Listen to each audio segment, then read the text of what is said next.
Hi friends, today we'll cover the TensorFlow artifacts. Essentially, the output files and the folder structure in TensorFlow outputs. We will cover saved model, which is essentially used for model inference. We'll also cover checkpoints that allows incremental training and training continuation. Also, we'll cover TensorBoard, which stores metrics in a way you can visualize and debug later. And lastly, the assets and vocab. They are one components within the saved model. So let's get started.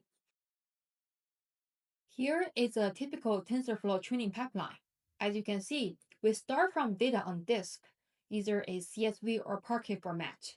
And then we start the pre-processing step. So the pre-processing step actually has two substeps.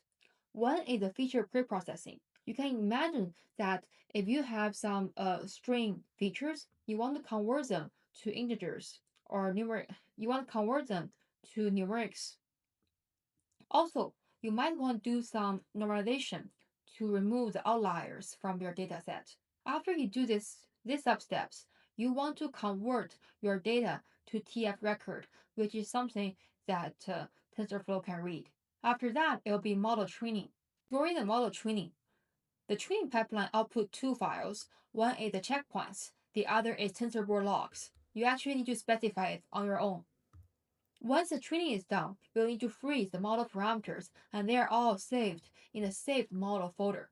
So in short, there will be three artifacts generated. One is checkpoints, one is TensorBoard logs, and the other is saved model. We'll go through them one by one. So we'll start from the saved model folder. Saved model is the final output after your model is finished training. Essentially, it will have three folders. One is this file called savedmodel.pb. So it contains a computation graph that is used for inference. However, it doesn't contain the model weight. The model weight is stored in this folder called variables. These weights doesn't contain data preprocessing step. Essentially, we just talk about the kind of features that are string format, such as country and age. In the data preprocessing step, these features are converted to integer. So this mapping is actually saved in the assets folder. So essentially, this is what saved model has. It has a saved model.pb, it has variables, it has assets, and these are the minimum files you need for inference. And as you can see, at inference time, we'll be able to use the assets folders that convert the string to integers or numericals. And then we'll run the saved model, pull the model weights, and run the inference and get the final prediction score. And next, we'll talk about checkpoints folder. The reason why we need checkpoints is that what if, imagine you are training and your machine went down, maybe an incident, a concurrency error, or power outage, whatever it is, that you have trained maybe 10,000 steps and you don't want to lose your progress. But what can you do? If you have checkpoints folder, you are saved. So checkpoint stores everything that allows you for training continuation. What does everything mean? Everything means model weights, and including disk layers and embeddings.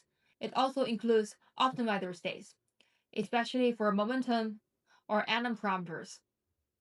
It also has training progress. It indicates which epoch the model is in and what steps it is right now. But if you look at the file structure of the checkpoint folder, you may notice that it is not very human readable. That is why later on we'll have TensorBoard logs. Okay, before we go, there's one key difference between the checkpoint folder and saved folder. So the saved model folder is used for inference. That's why it doesn't need optimizer state. About checkpoint, the most important thing is that it includes optimizer state compared to saved model. Lastly, we talk about TensorBoard logs. So saved model allows you to inference. Checkpoints allows you to continue training. TensorBoard logs allow you to debug your training. But how do you debug? Essentially, you can customize what kind of metrics you want to log while during training. You can also decide when do you want to log your metrics.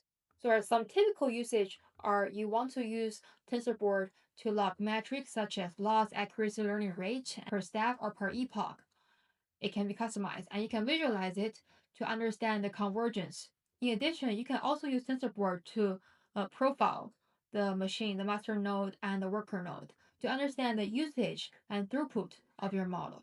So, in short, if you only have TensorBoard logs, you cannot resume training, but it is an important tool to debug the training process. So, let's recap now. At preprocess time, we convert the string variables into integers as features, and this is saved into assets and later on in the saved model. The saved model folder essentially contains all the files and data you need to inference the model, which essentially include the saved model.pb, which include the computation graph, and the variables which contain the model weights, and lastly, assets that map the strings into integers and numericals. And during training, there are two output folder. One is checkpoints. Checkpoints is used for machine to resume training. So it stores essentially three elements. One is model weights, the other is the optimizer state, and lastly are some training progress and metadata. But then how to debug the model? Those data and metrics, you can save it using TensorBoard logs. Using TensorBoard logs cannot help you to resume or restore the model, but it gives you insights in that you can create visualizations of your model progress, understand the convergence and profiling metrics using TensorBoard logs. So that's it for today. Thank you for watching.